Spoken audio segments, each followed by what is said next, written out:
एक बार की बात है, एक सुनसान पड़े खंडहर में कुछ लोग मानव अंगों की तस्करी का काम किया करते थे। इसके लिए उन्हें लाशों की जरूरत पड़ती थी। इसके लिए वो लोग रात होने पर मुर्दा घर में घुसने की कोशिश कर रहे थे। पप्पू भाई चलो, कोई नहीं है, सिक्योरिटी गार्ड सो रहा है, हम चुपके से दीवार फांद कर अंदर घुस सकते हैं। फिर पप्पू और कालिया अंधेरे का फायदा उठाकर मुर्दा घर में घुस जाते हैं और एक लाश को वहाँ से उठाकर वापस खंडहर की ओर चल देते हैं। अरे वाह कालिया, आज तो बड़ी जल्दी काम निपटा कर आ गए।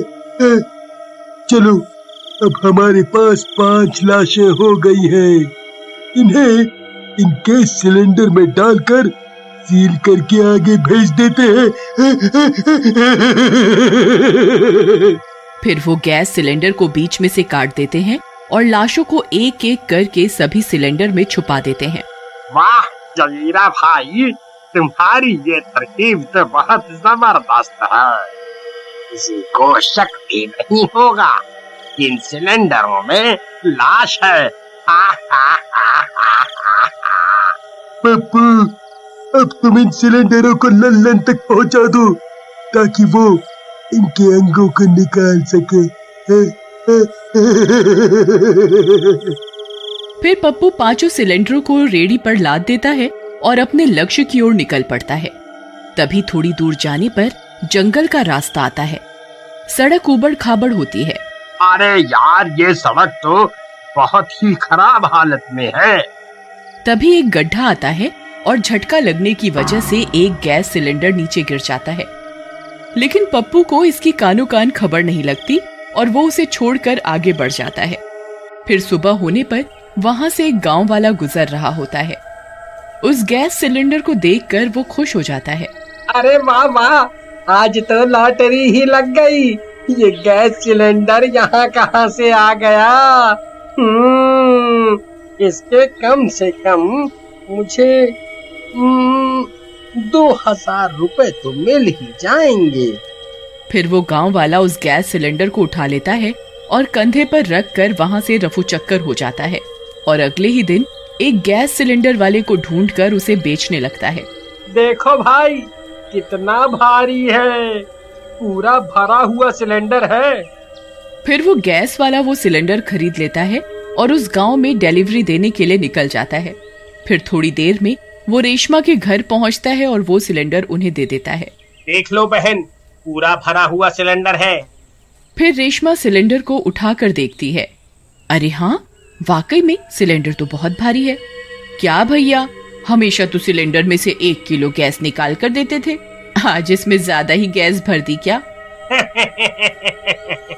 अजी, हम कहाँ गैस चोरी करते हैं, जो कंपनी देती है वही पहुँचा देते हैं। फिर कुछ देर के बाद रेशमा खाना पकाने के लिए चूल्हा जलाती है, लेकिन चूल्हा नहीं जलता। अरे ये क्या, आज ही तो नया गैस सिलेंडर लगाया था, फिर ये चल क्यों नहीं रहा? अजी सुनिए, जरा देखिए तो ये चूल्हा जल क्यों नहीं रहा? फिर महेश रसोई घर में आता है और माचिस से चूल्हा जलाने की कोशिश करता है। अरे ये क्या, सिलेंडर तो भरा हुआ है, तो फिर ये जल क्यों नहीं रहा? फिर महेश उस सिलेंडर को जोर जोर से हिलाने लगता है। अरे कमबख्त, क्या हो गया तुझे? जल क्यों नहीं रहा? लगता है इसमें कुछ खराबी है।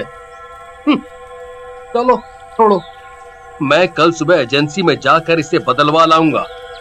फिर वो लोग दोपहर का पड़ा हुआ खाना खाकर सोने लगते हैं। फिर आधी रात होने पर अचानक से वो गैस सिलेंडर खुद ब खुद हिलने लगता है। उसकी आवाज से रेशमा की नींद खुल जाती है। अजी उठिए ना, देखिए ना, रसोई घर से आवाज आ रही है। लगता है कोई चोर है जो हमारा सिलेंडर चुराने आए हैं। तुम सही कहती हो रेशमा, आवाज तो सिलेंडर के खिसकने की ही आ रही है। फिर वो दोनों रसोई घर की ओर जाते हैं, लेकिन वहाँ कोई नहीं होता।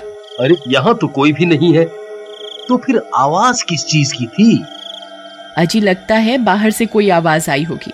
फिर वो लोग वापस अपने कमरे में जाने लगते हैं। तभी वो गैस सिलेंडर फिर से हिलने लगता है। उस सिलेंडर को हिलता देख उनकी आंखें फटी की फटी रह जाती हैं। अजी, ये सिलेंडर खुद ब खुद कैसे हिल रहा है जी? ये कैसे हो सकता है? लगता है इसमें गैस का प्रेशर कुछ ज्यादा ही हो गया है, इसलिए हिल रहा होगा। तभी उस सिलेंडर में से किसी के गुर्राने की आवाज आने लगती है।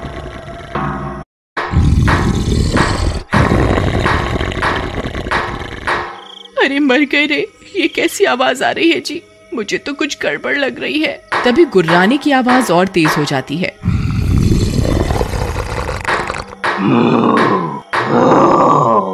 मुझे यहाँ से बाहर निकालो, बाहर निकालो। अरे मर गया रे, ये कैसे हो सकता है रेशमा? ये सिलेंडर में से तो कोई बोल भी रहा है, इसमें तो कोई भूत है। हाय ये कैसा सिलेंडर है भाई? फिर रात भर उस सिलेंडर से गुर्राने की आवाज आती रहती है और वो सिलेंडर हिलता रहता है। फिर हिलते हिलते वो सिलेंडर गिर जाता है और लुढ़कने लगता है और लुढ़कते लुढ़कते घर से बाहर निकल जाता है। मुझे यहाँ से बाहर निकालो, बाहर निकालो मुझे। मैं किसी को जिंदा नहीं छोड़ूंगा, एक एक को चुन चुन कर मारूंगा। बाहर निकालो मुझे। शुक्र है भगवान का बला टली। फिर वो सिलेंडर लुढ़कता लुढ़कता एक चाय वाले की दुकान के पास रुक जाता है। फिर सुबह होने पर जब वो चाय वाला वहाँ आता है तो लावारिस सिलेंडर देखकर खुश हो जाता है। अरे वाह वाह वाह वाह वाह वाह, मेरी तो लॉटरी ही लग गई। ये सिलेंडर यहाँ कौन छोड़ गया? ये तो बहुत भारी लगता है भरा हुआ है। फिर वो उस सिलेंडर को चूल्हे से लगाने की कोशिश करने लगता है।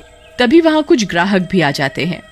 अरे भाई, 2 कप चाय तो बना दो जरा। अभी बनाता हूँ भाई साहब, बस चूल्हा जला लूं जरा। फिर बहुत देर तक कोशिश करने के बाद भी वो चूल्हा नहीं जलता। अरे नाश मिटे, जलता क्यों नहीं? जल भी जा। तभी उस सिलेंडर में से गुर्राने की आवाज आने लगती है। सब ग्राहक वो आवाज सुनकर डर जाते हैं। ए चाय वाले, मुझे सिलेंडर से बाहर निकाल, नहीं तो तुझे जिंदा नहीं छोड़ूंगा। अरे ये आवाज कहाँ से आ रही है भाई? अरे भाई साहब, ये आवाज तो आपके सिलेंडर में से आ रही है। तभी गुर्राने की आवाज और तेज हो जाती है। वे सब लोग डर जाते हैं। तभी महेश और रेशमा भी उस सिलेंडर की तलाश करते करते वहाँ पहुँच जाते हैं। दुकान पर लगी भीड़ देखकर वो भी वहाँ आ जाते हैं। अजी देखिए, वो रहा हमारा सिलेंडर। अरे भाई, ये कैसा सिलेंडर है? इसके अंदर से तो कोई आदमी गुर्रा रहा है। ऐसा कैसे हो सकता है भाई? ये तो कोई भूतिया सिलेंडर है। हाँ भाई, तुम सही कहते हो, ये कोई आम सिलेंडर नहीं है, इसमें जरूर कोई गड़बड़ है। भाई, इस सिलेंडर में जरूर कोई भूत प्रेत का साया है। मैं तो कहता हूँ इसे नदी में फेंक देते हैं। अगर ये भूत बाहर निकल गया तो हमें कच्चा ही खा जाएगा। तुम सही कहते हो भाई। चलो इसे उठाकर नदी में फेंक आते हैं। आ जाओ, चला आओ। फिर वे सब लोग मिलकर उस गैस सिलेंडर को उठा लेते हैं और पास में बनी नदी की ओर ले जाने लगते हैं और कुछ ही देर में वहाँ पहुँच जाते हैं। खबरदार, अगर मुझे नदी में फेंका तो मैं तुम में से किसी को नहीं छोड़ूंगा। अरे भाई डरो नहीं, ये भूत इस सिलेंडर के अंदर है। इसने हमारी शक्ल नहीं देखी है, ये हमारा कुछ नहीं बिगाड़ पाएगा। डरो नहीं, आजाओ, चलो। फिर वे लोग उस सिलेंडर को उठाकर नदी में फेंक देते हैं। ये तुमने सही नहीं किया। मैं जिस दिन यहाँ से आजाद हो गया, सबसे पहले तुम्हें मारूंगा। फिर वो सिलेंडर तैरता हुआ गांव से बहुत दूर निकल जाता है और तैरता हुआ एक शहर में पहुंच जाता है। मुझे यहाँ से बाहर निकालो मुझे। मैं किसी को जिंदा नहीं छोड़ूंगा, एक एक को चुन चुन कर मारूंगा। और इस तरह उस भूतिया सिलेंडर से गांव वालों की जान तो बच जाती है, लेकिन अब शहर वालों का क्या होगा, ये जानने के लिए इसका सेकंड पार्ट जरूर देखें।